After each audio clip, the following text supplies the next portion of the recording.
Indonesia tidak butuh RUU HIP, haluan ideologi Pancasila, karena Pancasila sudah final. Oleh Anton Permana, dari Tanhana Dharma Manggrava Institute. Bagi saya, RUU HIP tak lebih bagaikan predator regulasi yang membunuh dan menghancurkan nilai-nilai Pancasila itu sendiri. Memanfaatkan momentum pandemi COVID-19 di saat rakyat terkurung di rumah. Justru di saat itulah mereka, kelompok An-Nasir PKI yang berhasil menyusup di Senayan seolah kejar tayang untuk menjadikan RUU HIP menjadi undang-undang. Beruntung masih banyak di negeri ini yang masih waras, yang masih idealis, yang nasionalis, yang patriotik dan cinta terhadap Indonesia. Sehingga semua turun serentak karena menganggap masalah ini sudah keterlaluan dan membahayakan masa depan bangsa. Tak tanggung-tanggung, mantan Panglima ABRI dan juga mantan Wakil Presiden Republik Indonesia ini turun langsung bersama koleganya sesama Purnawirawan TNI Polri. MUI Pusat dan seluruh MUI daerah seluruh Indonesia juga tegas menolak dan menghimbau seluruh umat Islam se-Indonesia bersiap-siap turun ke jalan. Partai politik yang awalnya hanya PKS menolak RUU HIP, terakhir P3, Nasdem juga ikutan menolak dengan alasan dalam RUU HIP tidak menjadikan TAP MPRS nomor 25 tahun 1966 sebagai konsideran. Juga tercatat 24 provinsi di seluruh Indonesia rakyat serentak dari berbagai kalangan hanya dalam waktu 1 bulan, bahkan ada yang di bulan Ramadan, melakukan deklarasi penolakan tegas dan ancaman siap melawan PKI. GP Ansor pun di dalam sebuah portal online berkomentar agar tidak terburu-buru mengesahkan RUU HIP. Muhammadiyah pun tidak mau kalah, menyiapkan tim jihad untuk melakukan perlawanan menolak RUU HIP. Terakhir, Menko Polhukam juga mengeluarkan statement yang hampir sama, bahwa TAP MPRS nomor 25 tahun 1966 harus masuk dalam RUU HIP sebagai konsiderannya. Karena ideologi komunis, Leninisme, Marxisme tidak boleh lagi hidup di Indonesia. Terlepas apakah beliau mengeluarkan komentar itu atas nama pribadi sebagai ahli hukum tata negara atau sebagai Menko Polhukam, kita tidak tahu. Lalu, apakah permasalahan draft RUU HIP ini sudah dianggap selesai? Jawabannya tentu tidak. Karena kalau kita simpulkan dan rangkum dari semua gelombang aspirasi perlawanan rakyat itu adalah bukan minta revisi semata, tetapi menolak, mencabut, dan mentiadakan RUU HIP tersebut dengan alasan sebagai berikut. 1. Pancasila kita hari ini adalah Pancasila hasil kesepakatan para founding father, bapak pendiri bangsa yang sifatnya sudah final dan mengikat. Tak perlu lagi ada perdebatan atau upaya menerjemahkan lagi Pancasila dengan bahasa dan pemikiran liar yang lain.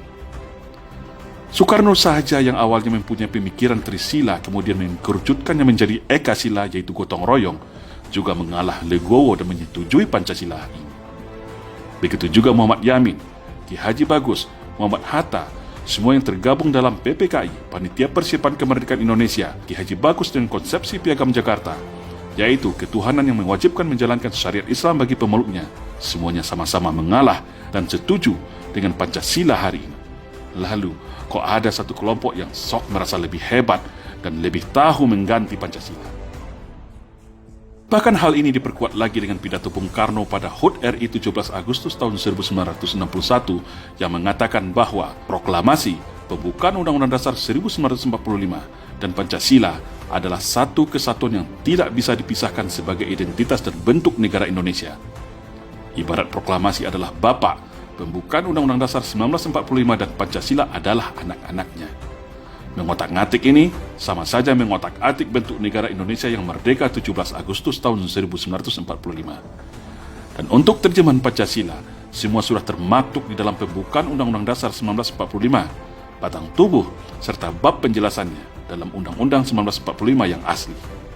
Jadi, menurut saya, kalau ingin mendapatkan terjemahan tentang Pancasila, langkah yang paling tepat itu adalah kembali saja ke Undang-Undang Dasar 1945, bukan malah membuat undang-undang baru yang kontraproduktif. Kedua, kalau kita baca secara mendalam draft RUU HIP ini, dari mulai bagian mengingatnya saja dengan tidak mencantumkan TAP MPRS nomor 25 1966 sudah menggambarkan dengan jelas upaya sistematis RUU ini menjadi pembuka pintu seluas-luasnya agar ajaran komunisme, Leninisme, Marxisme untuk kembali hidup di Indonesia.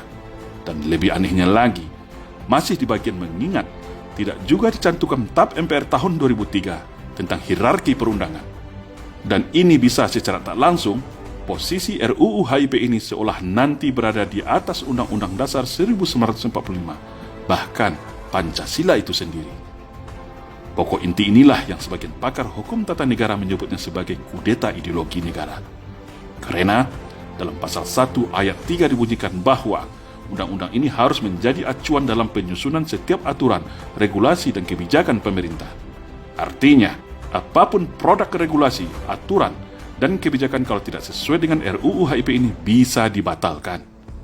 Kalau kita simpulkan, setelah aliran komunis, Leninisme, dan Marxisme sudah hidup kembali, lalu mereka masuk ke dalam lingkaran kekuasaan, maka dengan mudah menggunakan dasar hukum versi RUU HIP ini mereka akan mengacak-ngacak kehidupan beragama, simbol agama, identitas agama, bahkan ritual ibadah umat beragama pun akan mereka atur secara represif. Atas dasar bahasa manis toleransi, kebudayaan, dan sosial demokrasi yang tercantum dalam RUU HIP. Karena dalam RUU HIP ini, posisi agama setara dengan budaya, bahkan tunduk kepada budaya Nusantara.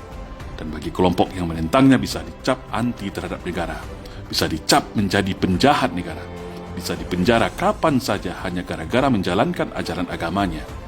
Dan ini sangat berbahaya. Secara politik hukum, akan dengan mudah kita menebak arah moncong senjata RUU HIP ini kalaulah tidak menyasar kehidupan beragama bangsa Indonesia. Karena sejatinya, komunisme itu sangat anti agama, benci terhadap agama, dan lebih ekstrimnya, tidak lagi beragama alias anti Tuhan. Yang ketiga, sudah menjadi ciri khas PKI. Kalau mereka lemah, akan teriak merasa paling Pancasila, akan teriak saya Pancasila, saya Indonesia, memuja-muji Pancasila seolah kelompok yang paling Pancasilais, seperti Aidit di dalam bukunya Membela Pancasila pada tahun 1964. Tetapi setelah berkuasa, mereka mengganti Pancasila dengan komunisme.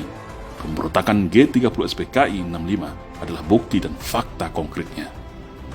Setelah kampanye dan membranding dirinya seolah paling Pancasila, lalu dengan seenaknya akan menuduh siapa saja kelompok yang bertentangan dengan kelompoknya dicap dan dituduh anti Pancasila, musuh Pancasila.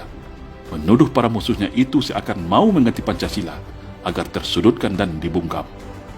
Metode ini berulang lagi saat ini, atau yang mereka sebut dengan teori kontradiktif. Kalau bahasa sederhananya bagi saya adalah hampir sama dengan ilmu tukang copet di pasar. Sebelum ketahuan mencopet, maka teriak duluan menuduh orang lain tukang copet, alias maling teriak maling. Lalu, apa bedanya dengan hari ini? Teriak seolah paling Pancasila, ternyata ujungnya mau mengganti Pancasila dengan Ekasila, dengan alibi dan argumentasi tak masuk akal. Ujung-ujungnya, agenda PKI gaya baru juga di belakang semuanya, yang belum juga bertobat dan tetap ingin menjadikan Indonesia menjadi negara komunis. 4.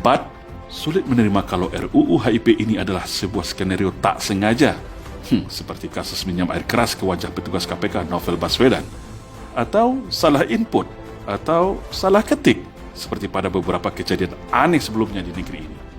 Untuk itu, semua pihak harus menelusuri, menginvestigasi siapa aktor kelompok yang merancang ini semua, lalu dibuka kepada publik seluas-luasnya, agar seluruh masyarakat tahu siapa dan kelompok mana yang menjadi pengkhianat di negeri ini, yang secara diam-diam mau mengganti ideologi negara, serta menghidupkan kembali komunisme di Indonesia. Dan mereka semua wajib dihukum seberat-beratnya, kalau perlu sampai pada hukuman pidana mati, karena bisa diduga sebagai pengkhianat negara. Jangan anggap remeh permasalahan ini. Kita juga mesti ingat, cukup kecolongan pada Undang-Undang ITE yang awalnya berbahasa manis untuk mengawal hak rakyat dalam transaksi digital, ternyata hari ini dijadikan alat untuk penggebuk setiap siapa saja yang mengkritisi pemerintah, alat untuk membungkam demokrasi dan kriminalisasi masyarakat. 5. Secara geopolitik nasional dalam lingkungan strategis global, kita juga dapat menangkap urgensi dari perspektif kejar tayang pengesahan RUU HIP ini dalam masa pandemik. Ini semua bisa kita kaitkan dengan konflik dunia yang terjadi saat ini antara Amerika dan China. Korelasinya adalah China saat ini sedang dikepung Amerika dengan sekutunya, Cina tentu butuh teman atau koalisi tandingan juga. Indonesia adalah salah satu sasaran Cina untuk mendapatkan dukungan penuh, karena Cina merasa telah di atas angin terhadap pemerintah Indonesia terkait hutang dan investasi. Namun, masih terkendala dalam hal sekat ideologi antar negara. Cina sebagai negara komunis akan sulit diterima rakyat Indonesia. Makanya, perlu upaya legal hukum bagaimana secara ideologis Indonesia dapat secara utuh dan total di bawah ketiak Cina, dan Indonesia menjadi sekutu pendukung Cina selagi rezim hari ini berkuasa. Dari penjelasan singkat beberapa hal di atas dapat kita simpulkan bahwa 1.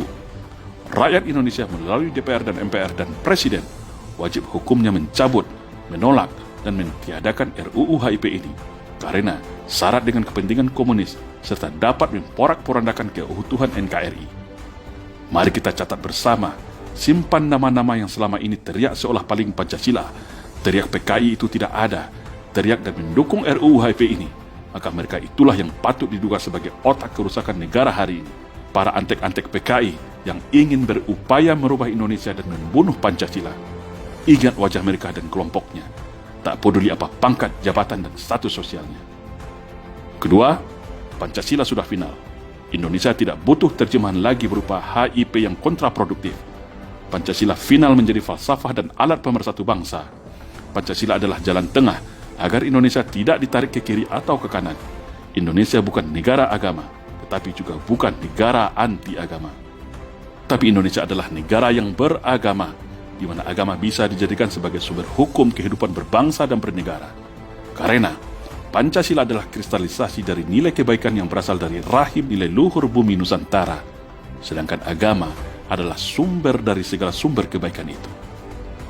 Yang ketiga, kembalikan konstitusi negara Indonesia kembali kepada Undang-Undang Dasar 1945, karena Undang-Undang Dasar Negara Republik Indonesia tahun 2002, hasil amandemen tanpa nomor ketetapan MPR, juga sudah jauh lari dari semangat dan cita-cita bangsa. Undang-Undang Negara Republik Indonesia tahun 2002 hari ini cacat konstitusi, cacat azas, dan sangat liberal yang merugikan bangsa Indonesia. Semoga insiden RUU HIP ini kedepannya menjadikan kita semua bertambah waspada, merapatkan barisan. Karena terbukti sudah musuh negara ini sudah berada di mana-mana, bahkan bisa saja sudah masuk pusaran kekuasaan istana dan Senayan. Semua harus dibongkar bersama-sama. Mari kita rapatkan barisan sesama anak bangsa. Stop saling curiga antar sesama kita walau berbeda suku dan agama. Mari kita kembalikan jati diri bangsa kita menjadi bangsa yang bermartabat, bangsa yang terhormat, suka tolong-menolong, masyarakat yang baik, ramah, dan saling tenggang rasa. Insya Allah, saya yakin Indonesia akan menjadi lebih baik sesuai dengan amanat dan cita-cita para pendiri bangsa. Amin. Salam Indonesia Jaya.